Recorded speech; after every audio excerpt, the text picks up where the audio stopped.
প্রথমে কড়াটা গরম হলে তেল দিয়ে দেব। তেল দিয়ে ভালো করে নাড়াচাড়া করে নিয়ে খানিকক্ষণ পর আলুটা দিয়ে দেব। সব আলুগুলো দিয়ে দেব তেলের ওপর। দিয়ে তার আলুগুলোর উপরে আমি লবণ দিয়ে দেব। লবণটা দিয়ে ভালো করে নাড়াচাড়া করে বেশ খানিকক্ষণ ধরে আলুটা ভেজে নেব। এবার লাল লাল করে ভাজা হয়ে গেলে ভালো করে নাড়াচাড়া করে নিয়ে আস্তে আস্তে আলুটা তুলে নেব।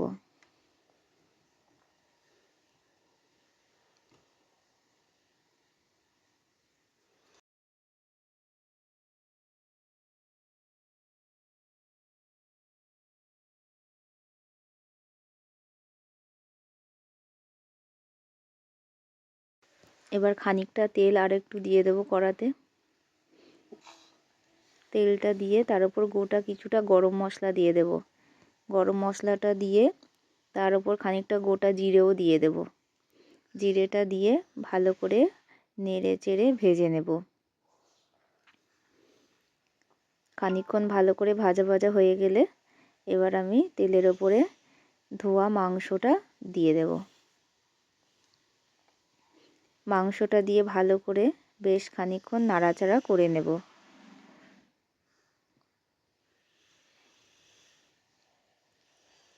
ভালো করে ভাজা ভাজা হয়ে গেলে মাংসটা থেকে জলটা শুকিয়ে শুকিয়ে আসলে কাঁচা পেঁয়াজগুলো এবার ওর ওপরে দিয়ে দেব। কাঁচা পেঁয়াজটা দিয়ে ভালো করে বেশ নাড়াচাড়া করে ভেজে নেব। মাংস কাঁচা পেঁয়াজ ভালো করে ভেজে নিয়ে খানিকক্ষণ তার উপর নুন দিয়ে দেব। লবণটা দিয়ে ভালো করে আবারও নাড়াচাড়া করে নেব বেশ খানিকক্ষণ ধরে ঢেকে। ভালো করে ঢেকে 5 মিনিট পর খুলে আবার আদা রসুন বাটাটা দিয়ে বেশ খানিকক্ষণ ভেজে নেব। এবার আদা রসুন বাটার গন্ধটা চলে গেলে বাটা মশলাটা গোলমরিচ বাটা, লাল লঙ্কা বাটা, হলুদ এগুলো সব দিয়ে দেব।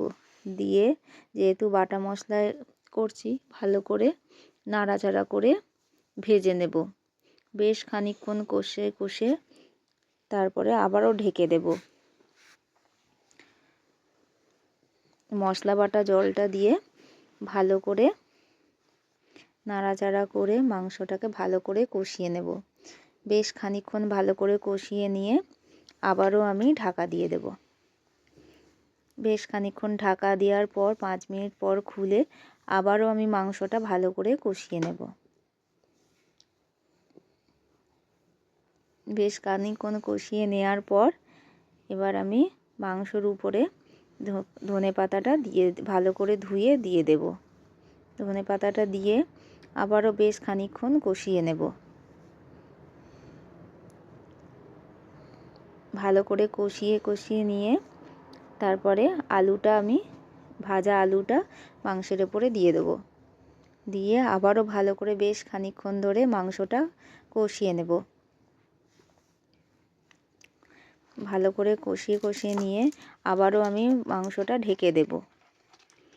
ঢাকাটা খুলে আবারও নাড়াচাড়া করে দেখে নেব যে মাংস থেকে জলটা ছেড়ে দিয়েছে কিনা।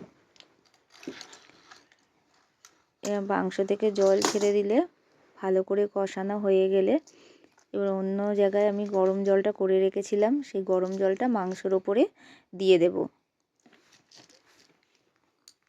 দিয়ে ভালো করে নাড়াচাড়া করে আরও খানিকটা গরম জল দিয়ে দেব।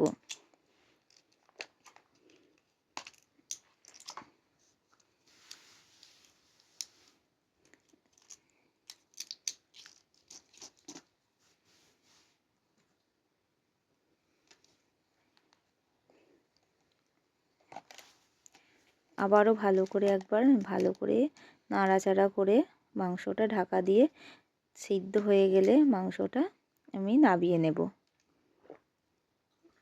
কেমন লাগলো অবশ্যই জানাবেন।